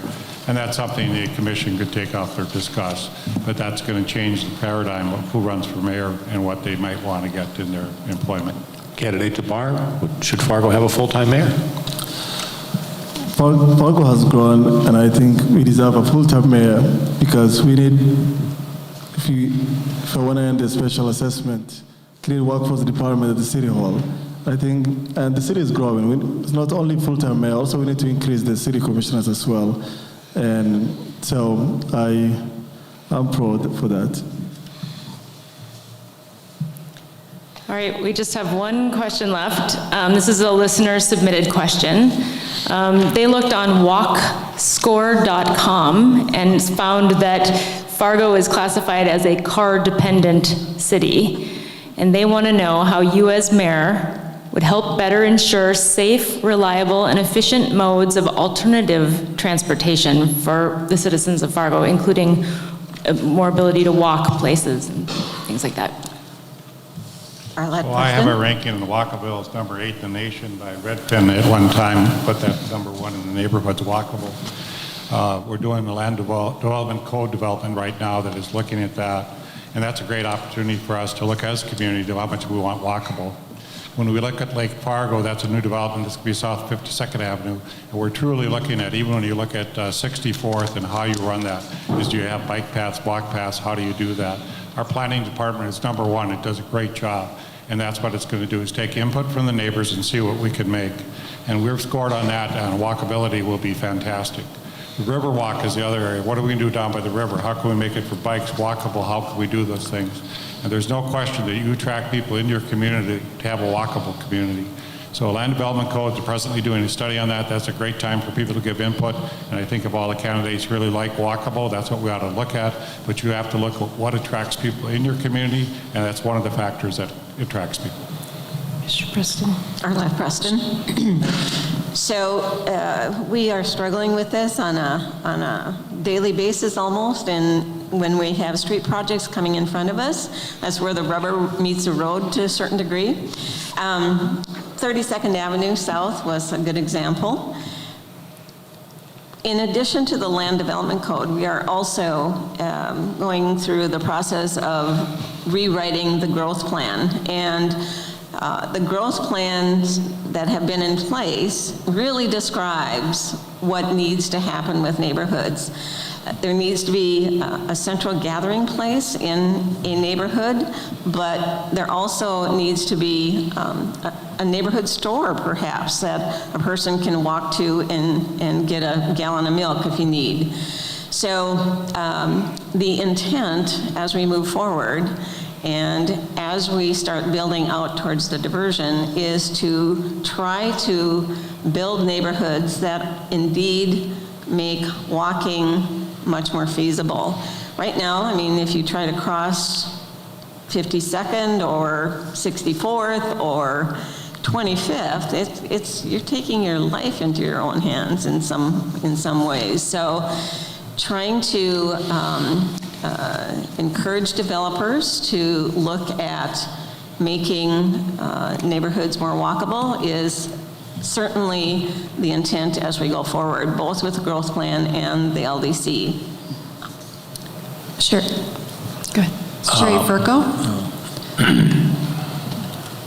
I think that really is a question, too, of what makes a good neighborhood. It's a place where you connect with the world outside and then outside your doorstep, and immerse yourself in nature through your back door. So you can experience everything such as world-class dinners and outdoor concerts, art galleries and distinctive shops, and there's landscaping along the sidewalks, paths, and parks, and it brings a sense of community, and you honor the beauty of the land. And this will also facilitate a closer relationship between you and nature. This will take tree-lined streets and different architectural style homes and places of safety, because we need safe enclosures to feel safe when we're walking. And this is where we're going to implement the Core Neighborhoods Master Plan, because this is what they want. All of these walkability is laid out in this plan, and it's all connected to beautification. It's all where it starts. Thank you. Mike Borghi. Fargo, it gets pretty cold in the winter. I tell you, sometimes it's hard to walk. I was up in Canada for 5 years, and Canada is pretty walkable. But again, people are bundled up pretty tight. In the winter, and when it gets 40 below Celsius, which is the same as 40 below Fahrenheit, people don't walk. Even though their sidewalks are shoveled, they plow them up there. You don't have to do your own sidewalk. They do that for you. And people still don't walk in the winter. I find it hard to believe that that's where we're listed. I mean, it's a pretty walkable city, this Fargo is, let me tell you.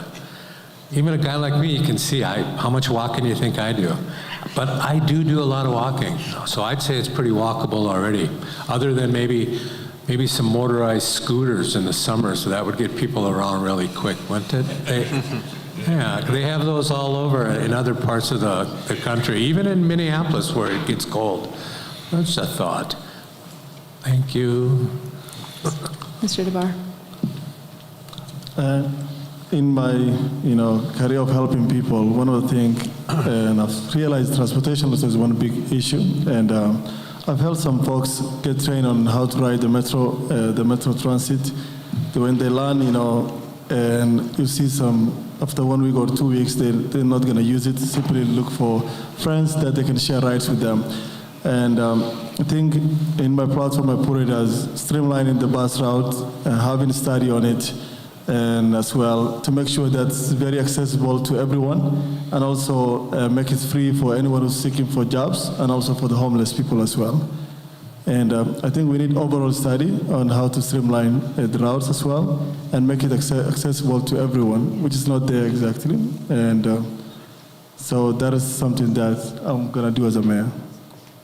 Thank you.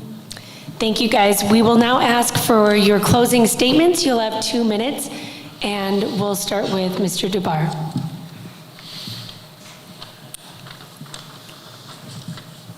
Thank you again to KFGO and to the moderators for hosting this debate, and thank you for the folks at home for tuning in. I can say I've achieved the American dream. I came to this country with nothing, and now I had nonprofits. I own a small business. I've helped good people to get good paying jobs, and that's what sets me apart from these other candidates in this race. I've helped thousands of job seekers get good paying jobs. I'm proud of the success I've had, and I'm ready to bring that success to the mayor office. The voters of Fargo have heard our ideas for this great city. The workforce shortage is my #1 priority, and it's a problem I know how to fix. You can learn more about me and my campaign at www.hukunforfargo.com. It's HUKUN for Fargo.com. Thank you. Again, thank you to KFGO for this opportunity to answer some questions here tonight. As we know, that in this mayor's race here, people asked me why, at the last minute, why I got in. Well, I got in because I think we definitely need a change in City Hall. 2 of my opponents currently right now, and the young lady that didn't show up, they're all been doing their jobs for quite some time. And I honestly think that the voters of Fargo want a change and will have a change. And if they elect me, Michael Borghi, as your next mayor, there will be a change in direction, because that's what they're asking for. If not, then one of the 2 of my opponents will get elected mayor, and things will stay the same. Taxes will go up.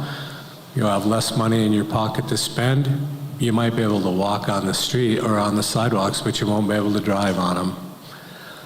And again, I'm about clean and a safe city, a safe place to raise your family, and enforce the laws that are on the books. That's what I am about. Again, vote for me, Michael Borghi. Thank you. Arlette Preston. Thanks for listening in tonight, and thank you to KFGO for hosting. My vision for Fargo is actually quite simple. It's that we are a community of neighbors where we know our neighbors and watch out for each other. where parents feel safe raising their children, where Fargoans can find a meaningful career and build a solid future, where everyone who chooses to live here feels welcome here. As Fargo continues to grow, we do not need to lose that small town feel, and we can still continue to grow opportunities. I am committed to that goal. I've lived in this community for the last 45 years. It's been good to my family. I'm in this race to work for those hardworking residents of Fargo. I'm not in this race because I want to top off 18 years in City Hall, nor am I in this race to represent developers. I'm here because too many people are getting locked out of home ownership and rent is actually getting out of reach. I'm in this race because attracting and retaining residents to fill job vacancies will require creative approaches to ensure affordable childcare. I'm in this race to provide opportunities for small business and good-paying jobs. I'm in this race because we need a change. I have the experience and the skills to serve as mayor. I have the energy, focus, and passion to get the job done. Thank you for your time. I'm asking for your support in the upcoming election and ask you to vote Arlette Preston for mayor for Fargo. You can check out my website at arletteforfargo.org. Thank you. Thank you, KFGO, for this interview and debate tonight. My fellow citizens of Fargo, I have a vision for our city. The city Fargo Forester Scott Ludahl declared, "I have a vision for Fargo." But I not only have a vision, I have the steps to get us there and to see it through to fruition. It is going to take more than experience to get our city on the right track. It takes looking at our city with humility and compassion of where we are, who we are, and where we want to go. I believe in our city. Fargo is ready for a mayor with compassion, grit, patience, humility, and grace to change our city and its policies for beautification. And as mayor, I will bring beauty, creativity, and safety into our neighborhoods, parks, schools, streets, highways, and commerce to live in harmony with the natural environment so God can bless us now and forever and be a city of God's beauty. Thank you, and God bless America. I'm Mayor Tim Mahoney. First of all, I want to thank residents for having the privilege to serve as your mayor for the last few years.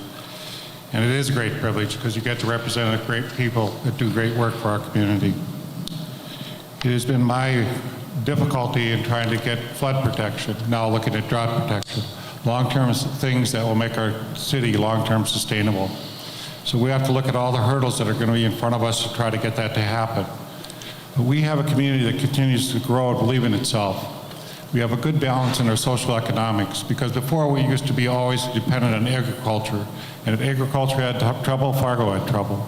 But now we have manufacturing, medicine, university.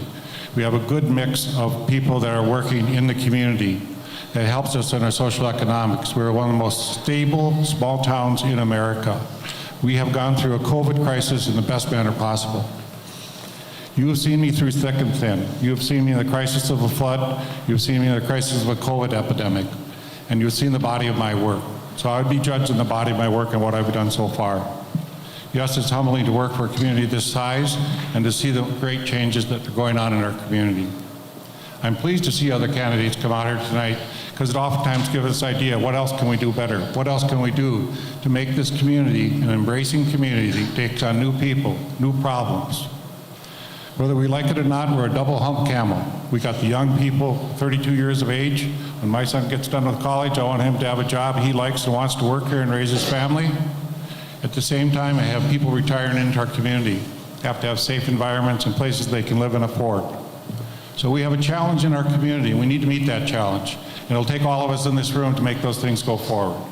So I'll vote for Tim Mahoney. I very much appreciate to serve and do the things that need to be done. Thank you. And thank you to the candidates that joined us tonight for our debate, and a special thanks to the KFGO team that made this possible. JJ Gordon, Eric Johnson, Madison Quinn, Carl Lippincott all worked very hard to get this stream up and going, so thanks to all of you who tuned in at KFGO.com. Thank you as well to our board op back at the studio, Pauline Lyons. He's holding down the fort. The election will be held Tuesday, June 14th from 7 a.m. to 7 p.m. Early voting locations will be open, though, countywide from 10 a.m. to 6 p.m. from June 6th to June 10th. The 3 early voting locations will be at the Fargo Dome, the Doubletree Inn in West Fargo, and at the West Acres Mall Community Corner. I'm Amy Eiler. Thank you all for tuning in to the 2022 Fargo Mayoral Debate hosted by KFGO. Stay tuned to KFGO for more election coverage. And if you missed any of tonight's debate, you will find the stream and podcast at KFGO.com. Good night.